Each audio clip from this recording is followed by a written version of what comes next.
आज का बेटा जो अपना टॉपिक रहने वाला है वो है मॉर्फोलॉजी ऑफ स्पर्म, और उसके बाद में हम oogenesis के बारे में बात करेंगे।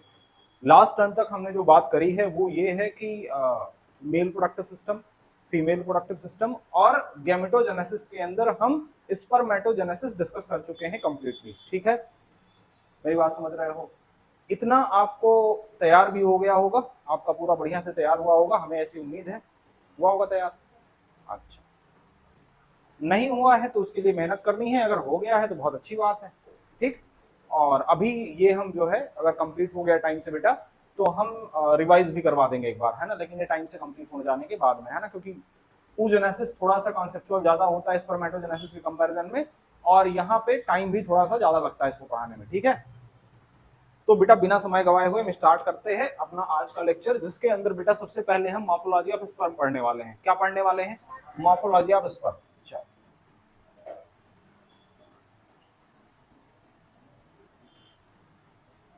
मॉर्फोलॉजी ऑफ स्पर्म के अंदर बेटा सबसे पहले तो हमें यह जानना चाहिए कि स्पर्म के कितने पार्ट होते हैं, फिर हम स्ट्रक्चर बना के उसको दिखा देंगे। सबसे पहले अगर हम आपसे कहें बेटा तो स्पर्म के अंदर हेड होगा, नेक होगा, middle piece and tail. Head, neck, middle piece and tail, ये चार पार्ट की हम बात करेंगे बेटा, ध्यान से सुनिए। अब अगर हम स्पर्म की बात कर रहे हैं बेटा तो स्पर्म हमारे बॉडी की एक सेल ही तो है, कुछ अलग चीज तो है नहीं। तो जो सेल के अंदर जो जो चीजें मिलनी चाहिए वो यहाँ पे भी मिलना चाहिए। बोलो, सेल के अंदर अगर हम एनिमल सेल की बात करें बेटा, अगर हम एनिमल सेल की बात करें तो एक एनिमल सेल के अंदर क्या क्या आपको दिख सकता है? सबसे आउटर मेम्ब्रेन के रूप में बेटा प्लाज्मा मेम्ब्रेन होगी, यहाँ पे भी होना चाहिए। इसके अंदर भरा हुआ साइटोप्लाज्मिक कंटेंट होगा, यहाँ पे भी होना चाहिए। इसके अंदर न्यूक्लियस होगा, यहाँ पे भी होना चाहिए। इसके अंदर अदर अदर तरीके के बेटा सेल ऑर्गेनेल होंगे, यहाँ पे भी होना चाहिए। मेरी बात समझ रहे हो? तो स्पर्म कुछ अलग चीज नहीं बेटा, हम आपके बॉडी के एक स्पेशल सेल को ही डिस्कस करने जा रहे हैं। एक ऐसी सेल बेटा जो कि गैमीट के नाम से, जिसको आप गैमीट के नाम से जानते हो, और जिसके फ्यूजन के द्वारा जाइगोट का फॉर्मेशन होता है। मेरी बात समझ रहे हो? तो हम किसकी बात करने जा रहे हैं? स्पर्म सेल की बात करने जा रहे हैं। मॉर्फोलॉजी ऑफ स्पर्म हमने लिखा है, हम स्पर्म सेल के बारे में डिस्कस करने वाले हैं। पहले एक डायग्राम बनाते हैं और उस डायग्राम से हम समझाने की कोशिश करते हैं आखिरकार दिखता कैसे है स्पर्म। देखो जरा बेटा ध्यान से, जैसे ऐसा समझो ना कि किसी इंसान को, जैसे मान लो शिखर, है ना, शिखर को स्पर्म समझ लो, और शिखर को हम बनाने जा रहे हैं। शिखर ने क्या पहन रखी? टोपी पहन रखी है। गर्मी का मौसम है तो शिखर ने क्या पहन लिया? टोपी पहन लिया। सबसे पहले उनकी टोपी बनाते हैं। अरे यार, इतनी बेइज्जती कौन करता है बताओ? कुछ और नहीं मिला था, स्पर्म बना डाले। बताओ, कुछ और नहीं, बताओ, स्पर्म बना दिए हमको।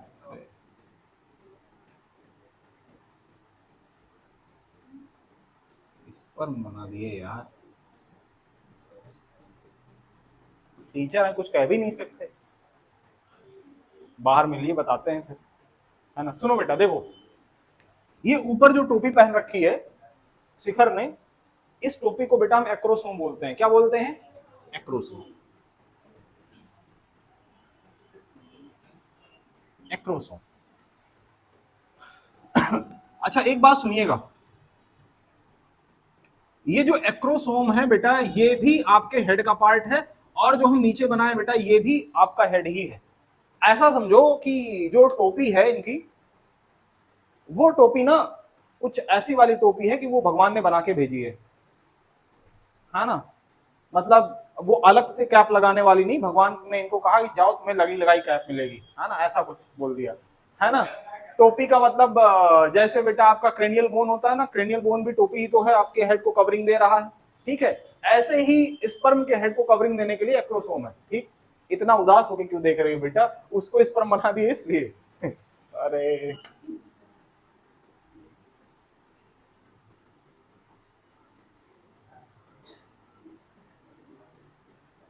बड्डा सा बेटा हम न्यूक्लियस दिखा रहे हैं। ये पूरा पूरा एक्चुअली में है ना न्यूक्लियस वाला ही पार्ट यहाँ पे शो हो रहा है, और इस न्यूक्लियस के अंदर भी बेटा ढेर सारा है ना यहाँ पे, है ना। क्या? नहीं बेटा, है ना, नौटंकी नहीं, मार खा जाओगे। शांत रहो, ए शांत रहो एकदम बेटा, नहीं भी झापड़ खाओगे।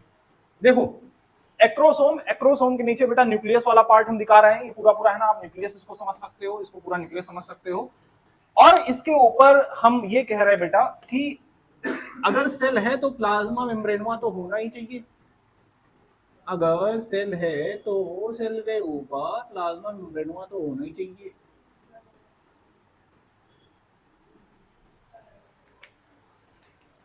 शिखर यार क्या बताया जाए, अरे तुम्हें तुम्हें ऐसा नहीं लग रहा कि तुम्हारे अंदर कुछ स्पेशल क्वालिटी होगी तभी स्पर्म में एज एग्जांपल हमने लिया है? नहीं,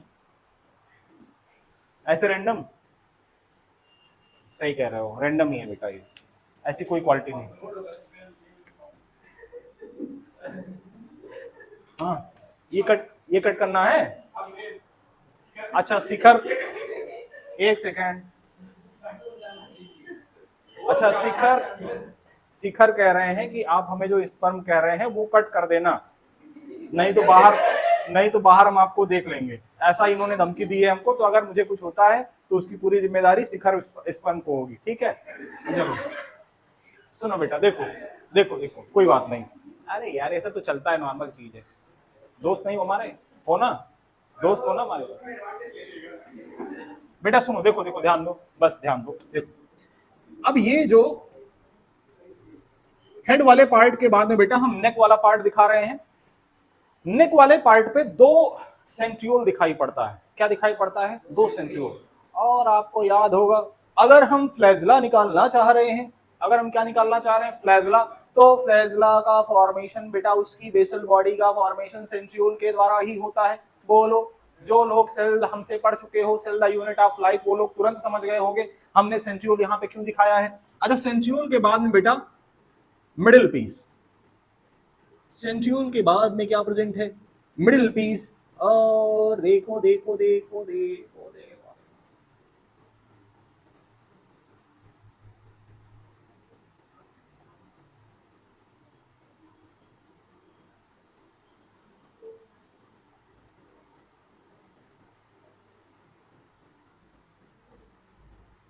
इस मिडिल पीस के अंदर बेटा न्यूमेरस माइटोकॉन्ड्रिया होंगे।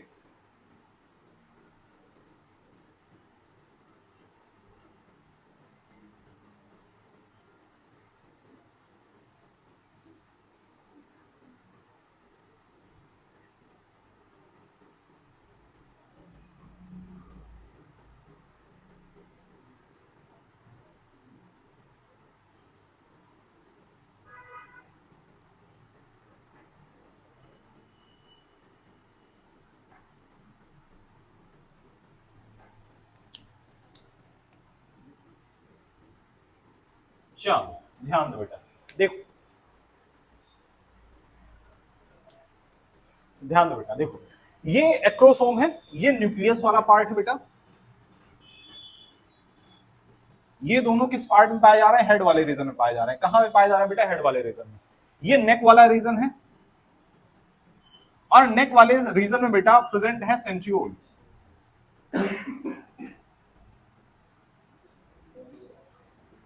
सेंट्रियोल एक प्रॉक्सिमल है और एक डिस्टल है। जो डिस्टल वाला है बेटा, जो डिस्टल सेंट्रियोल है, यहां से आपको फ्लैजला निकलता हुआ दिखाई पड़ेगा। क्या निकलता हुआ बेटा? फ्लैजला निकलता हुआ दिखाई पड़ेगा यहां से। और यहां पे माइटोकॉन्ड्रिया, ये जो मिडिल पीस है बेटा, ये जो मिडिल पीस है, मिडिल पीस है, इस मिडिल पीस में प्रेजेंट है माइटोकॉन्ड्रिया। क्या प्रेजेंट है? माइटोकॉन्ड्रिया। ये बेटा क्या है?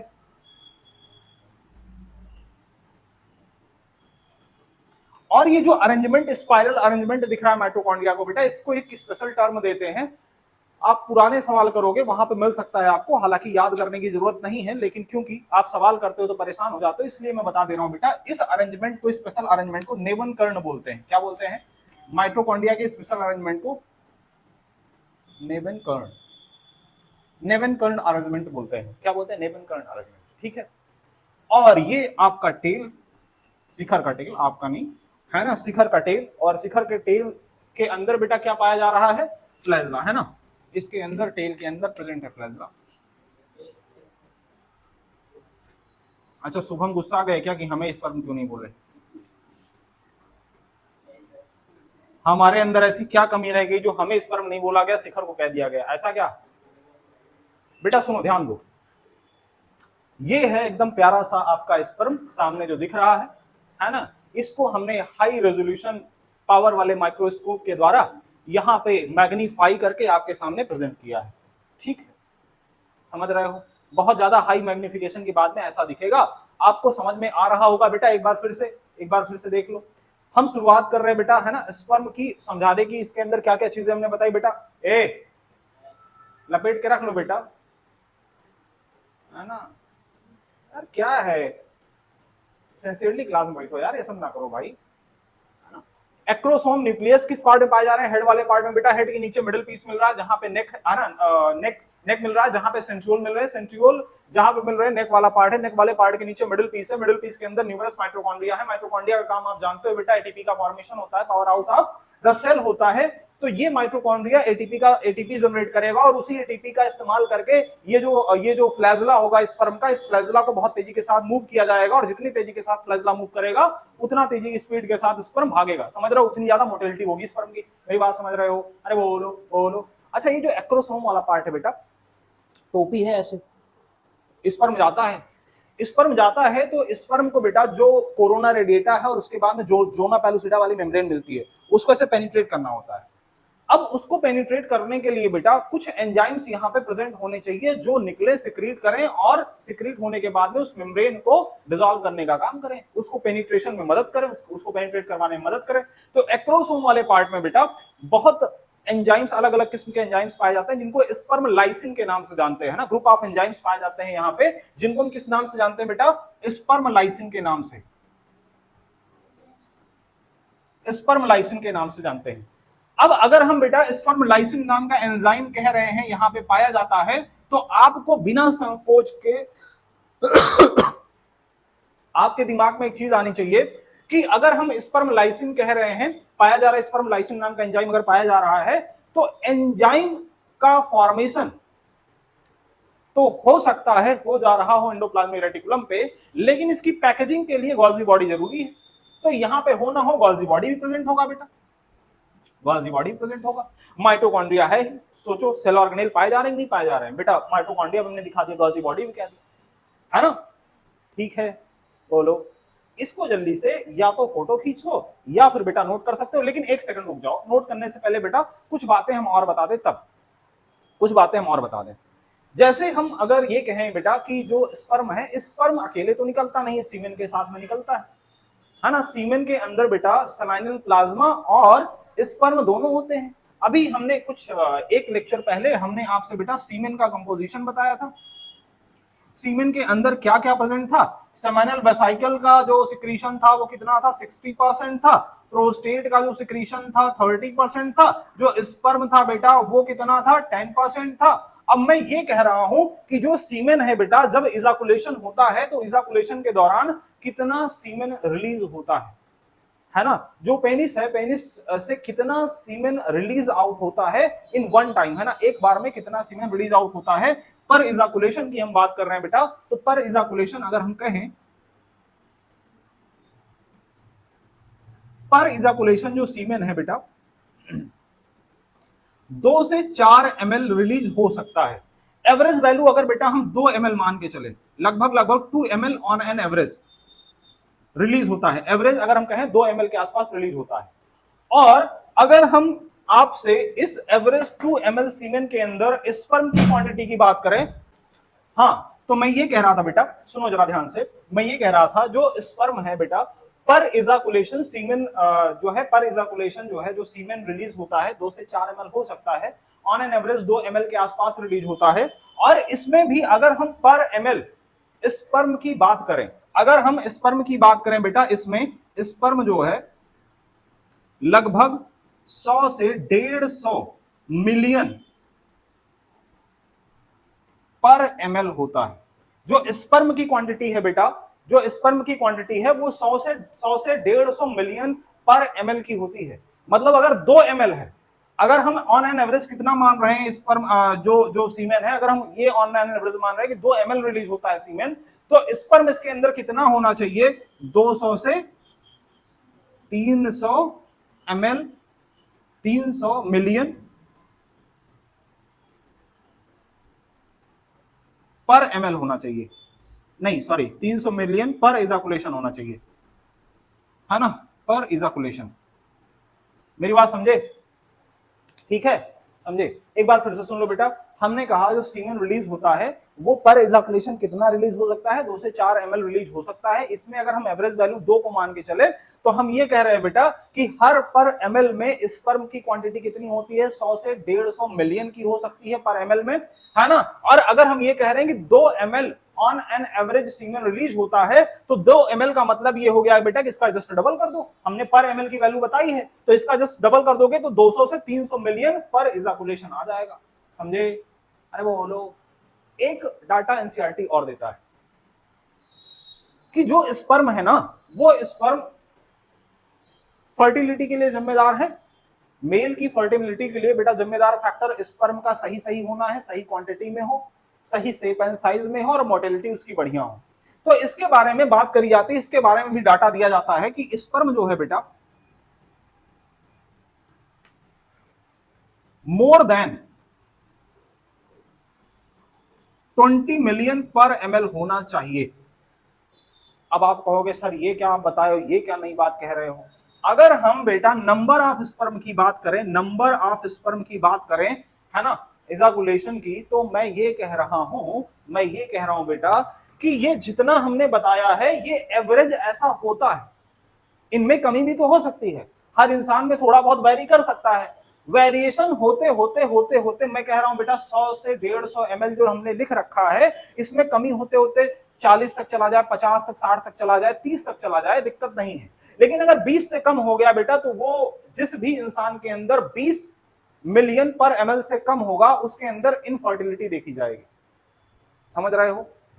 ठीक है, ये वैल्यू कम हो सकती है ना, अलग अलग इंसान में वैरी हो सकती है बेटा, समझ रहे हो जैसे। लेकिन अगर कितना हो गया, इससे कम हो गया तो क्या होगा, इनफर्टिलिटी के केसेस देखे जा सकते हैं, है ना। अब बेटा बताना नहीं है, केवल सुनना है बस, बताना बिल्कुल नहीं है। देखो अगर हम स्पर्म के शेप की बात करें बेटा, नॉर्मल शेप एंड साइज,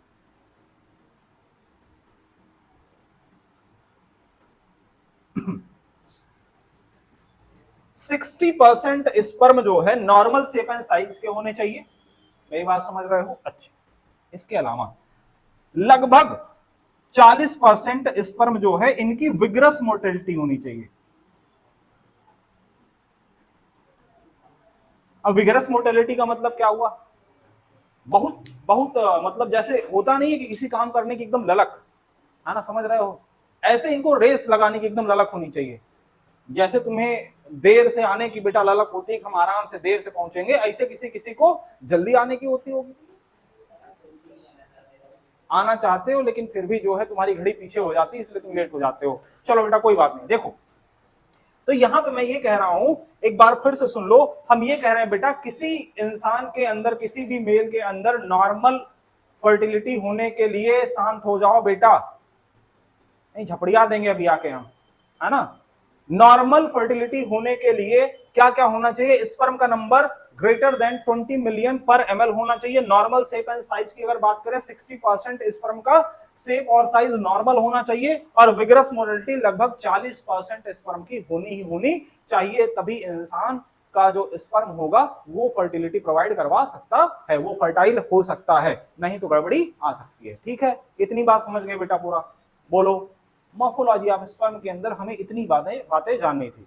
ठीक है, अगर इतना समझ गए हो तो बहुत अच्छी बात है, इसको एक बार नोट कर लो या फोटो खींच लो और एनसीईआरटी से बेटा हम लोग देख लेते हैं इस पूरे टॉपिक को। ठीक है, चलो स्टार्ट करते हैं बेटा। Let us examine the structure of a sperm. It is a microscopic structure composed of head, neck and middle piece and tail. A plasma membrane envelops the whole body of sperm.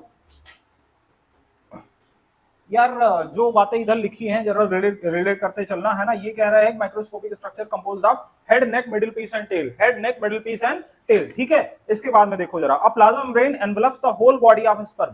Plasma membrane बेटा पूरे पूरे sperm की body को envelope करता हुआ दिखाई पड़ रहा है ना, कवर करता हुआ दिखाई पड़ रहा है। The sperm head contain a elongated haploid nucleus. Elongated haploid nucleus, बेटा ये जो न्यूक्लियस है ये कैसा है, इलोंगेटेड टाइप का एकदम हैप्लॉइड सा न्यूक्लियस दिखाई पड़ रहा है, ठीक है, इलोंगेटेड हैप्लॉइड न्यूक्लियस। अच्छा, इलोंगेटेड हैप्लॉइड न्यूक्लियस के बाद में है ना sperm head contain elongated haploid nucleus, the anterior portion of which is covered by cap like structure acrosome, है ना, एंटीरियर पोर्शन ऊपर वाला जो पोर्शन है बेटा किसके द्वारा कवर किया जा रहा है, कैप लाइक स्ट्रक्चर, जिसको हम क्या बोलते हैं, एक्रोसोम बोलते हैं, ठीक है, is covered by cap like structure acrosome, the acrosome is filled with enzyme that help fertilisation of ovum, है ना, जो कि ओवम के फर्टिलाइजेशन में मदद करता है, जो अभी हम कह रहे थे ना जोना पेलुसिडा की मेम्ब्रेन, उसको पेनिट्रेशन देना है, एंजाइम यहाँ प्रेजेंट होना चाहिए, है ना, लाइटिक एंजाइम प्रेजेंट होनी चाहिए, तोड़ने का काम करे, ठीक है, ठीक है।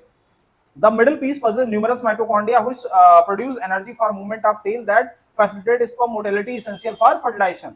The human male ejaculates about 200 to 300 million sperm during a coitus, of which for normal fertility के लिए बेटा कितना चाहिए, at least 60% sperm must have normal shape and size and at least 40% of them must show vigorous motility.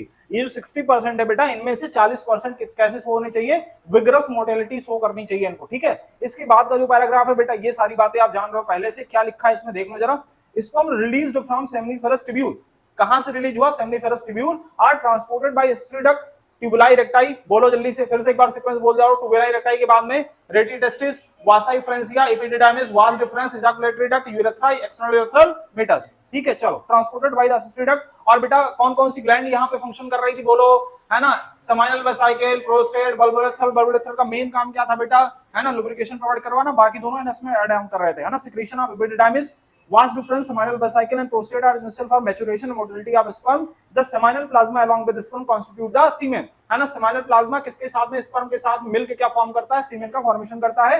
The function of male accessory duct and gland are maintained by the testicular hormone androgen, ठीक है, बोलो, simple सी बात है बेटा।